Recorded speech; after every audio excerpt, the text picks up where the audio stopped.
Hi, hello and welcome. आप सभी का स्वागत है नॉलेज बक्स के यूट्यूब चैनल पे, जहां हम ढेर सारे इन्फॉर्मेटिव वीडियोस बनाते हैं आप सभी के लिए, जो कि आपके कॉम्पिटिटिव एग्जाम्स में आपको ढेर सारी हेल्प करेंगे। बाय द वे, अगर आपने हमारा एसएससी कट ऑफ के ऊपर वीडियो नहीं देखा है तो link is in the description and don't miss it, because बहुत ही अच्छे से फैक्चुअली एग्जामिन करके डेटा को हमने आपके लिए स्पेशली ये बहुत बेहतरीन वीडियो बनाया है। और जैसा कि आपको पता है कि ये सीरीज़ है न्यूज़ चर्चा। यहाँ पे हम चर्चा करते हैं दे इम्पॉर्टेंट न्यूज़ की और उसको जल्दी से रैप अप करते हैं। अब भले ही करंट अफेयर्स कहीं और से भी पढ़ते हों बेशक, लेकिन रिवीजन तो आपको यहीं पे होगा। तो without wasting any further time, let's get started. तो आज का पहला न्यूज़ है international shooting sports federation world cup, जो कि हुआ कहाँ पे? भोपाल, मध्य प्रदेश में। यहाँ पे अपन लोगों ने, इंडियंस ने कितने टोटल मेडल्स जीते? 7 मेडल्स, जिसमें से 1 गोल्ड, 1 सिल्वर और 5 ब्रॉन्ज मेडल्स हैं, राइट। और वो गोल्ड मेडल जीता किसने है? सरबजोत सिंह जी ने। किसमें? 10 मीटर एयर पिस्टल में। याद रखेंगे, फाइन। और इसमें सबसे हाईएस्ट मेडल टैली है चाइना की, बिल्कुल। Second, 23rd edition of India soft, ये कहाँ पे हुआ है? ये हुआ है प्रगति मैदान, न्यू दिल्ली में। और इसको इनॉग्रेट किया गया है अनुप्रिया पटेल जी के द्वारा, जो कि है union minister of state for commerce and industry. बहुत इंपॉर्टेंट है, ये छोटी छोटी चीज़ें हैं, आपको याद रखनी है। एडिशन याद रखना है, नाम याद रखना है, शहर जहाँ हुआ है और जिन मिनिस्ट्री के द्वारा किया गया है, ओके। अब इसमें अनुप्रिया जी ने बहुत सारी अच्छी अच्छी बातें करी हैं। इसमें से कुछ जो बातें हैं वो मैंने यहाँ पे लिखा है।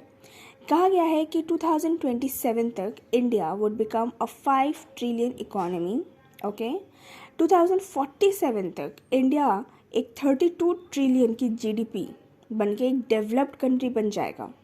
और इंडिया का जो ओवरऑल एक्सपोर्ट्स है वो इंक्लूड करेगा सर्विस एंड मर्चेंडाइज को, वो भी 750 बिलियन यूएस डॉलर को क्रॉस कर जाएगा।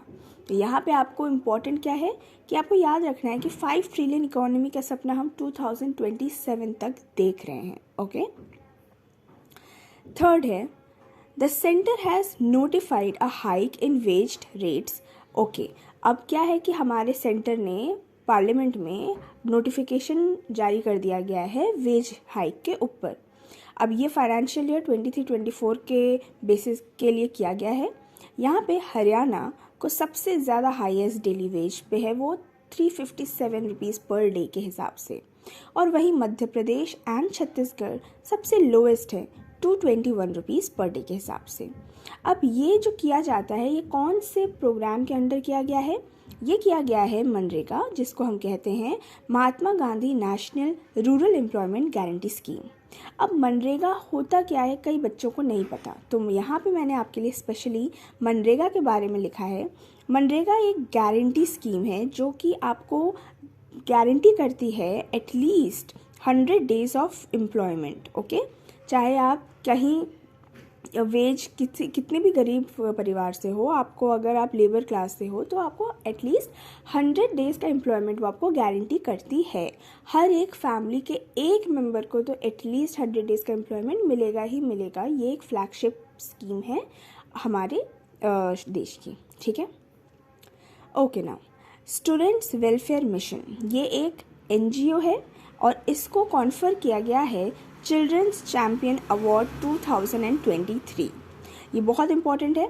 और ये एनजीओ बिलोंग कहाँ से करता है? ये असम की पाठशाला से ये एनजीओ बिलोंग करता है।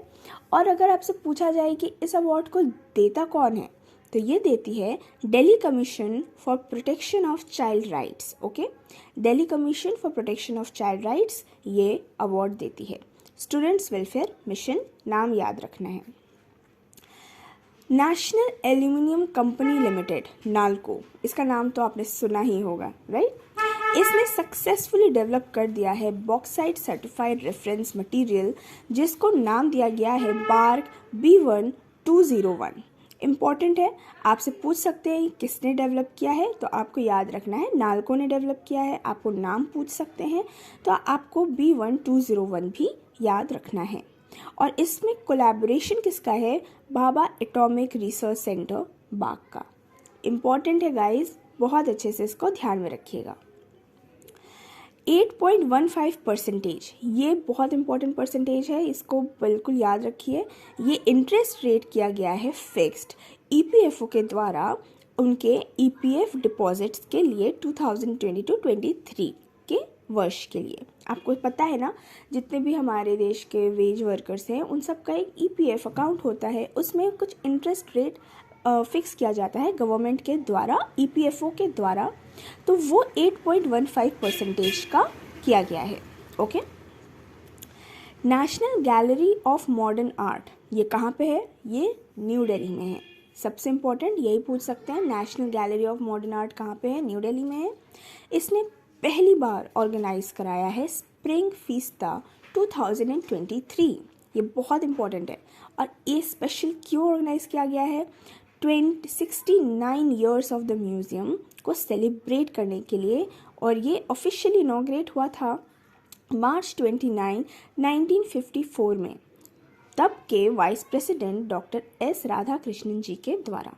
तो National Gallery of Modern Art New Delhi Spring Fiesta 2023 March 29, 1954 doctor S Radhakrishnan and 69 years को सेलिब्रेट करने के लिए। Now Black Sea Grain Initiative, ये बहुत ही ज़्यादा मेजर इशू चल रहा है आजकल। ब्लैक सी ग्रेन इनिशिएटिव ये एक एक्सपोर्ट इनिशिएटिव है, ये एक एक्सपोर्ट रूल्स है, मतलब या एक इनिशिएटिव है यूक्रेनियन ग्रेन को ब्लैक सी के ऊपर ले जाके एक्सपोर्ट करने का। ठीक है, इसमें रूल्स होते हैं, इसको रिन्यू किया जाता है, इसको देखा जाता है वर्ल्ड पॉलिटिक्स के द्वारा, वर्ल्ड पॉलिटिक्स के हिसाब से इसके रूल्स चेंज होते रहते हैं। तो इसको अभी हाल ही में रिन्यू किया गया है, और Russia, Ukraine, Turkey and UN 4 देश को इसमें शामिल किया गया है। ठीक है, आपको ये देश याद रखने हैं, Russia, Ukraine, Turkey and UN. अब ब्लैक सी कहाँ है ये देखिए, मैंने आपके लिए यहाँ पे इमेज बनाई है ब्लैक सी की। Black Sea is actually the Europe and Asia के बीच में लाई करने वाली एक मार्जिनल मेडिटेरियन सी है। ठीक है, याद रखेंगे आप, आपसे पूछा जा सकता है ब्लैक सी कहाँ लाई करती है? यूरोप एंड एशिया के बीच में लाई करती है। Okay, now homework of the day. अब आपको कमेंट सेक्शन में मुझको इसका आंसर बताना है। Bangladesh celebrate it's independence day on which day? बहुत ही इम्पॉर्टेंट एग्जाम ओरिएंटेड क्वेश्चन है। बांग्लादेश आजकल हमारे काफ़ी न्यूज़ में है, आप देखेंगे बहुत सारी न्यूज़ में बांग्लादेश अभी आएगा, तो बांग्लादेश से रिलेटेड क्वेश्चंस बन सकते हैं। तो बांग्लादेश ने अपना इंडिपेंडेंस डे कौन से दिन मनाया है? अगर आपको ये वीडियो अच्छा लगा हो तो don't forget to like, share and subscribe to our channel, और वो बेल नोटिफिकेशन ऑन कर देना, ताकि अगर हमारे तरफ से कोई नया वीडियो जाए तो आपको इसका नोटिफिकेशन ज़रूर मिले। और एसएससी का कट ऑफ वीडियो देखना मत भूलना, क्योंकि आपको इससे ज़्यादा अच्छा फैक्चुअली एग्जामिन्ड और अच्छे से एग्जामिन किया हुआ डेटा और कहीं नहीं मिलेगा। तो मिलते हैं नेक्स्ट वीडियो में, तब तक पढ़ते रहिए, खुश रहिए और बहुत ज़्यादा हैप्पी रहिए। Bye bye.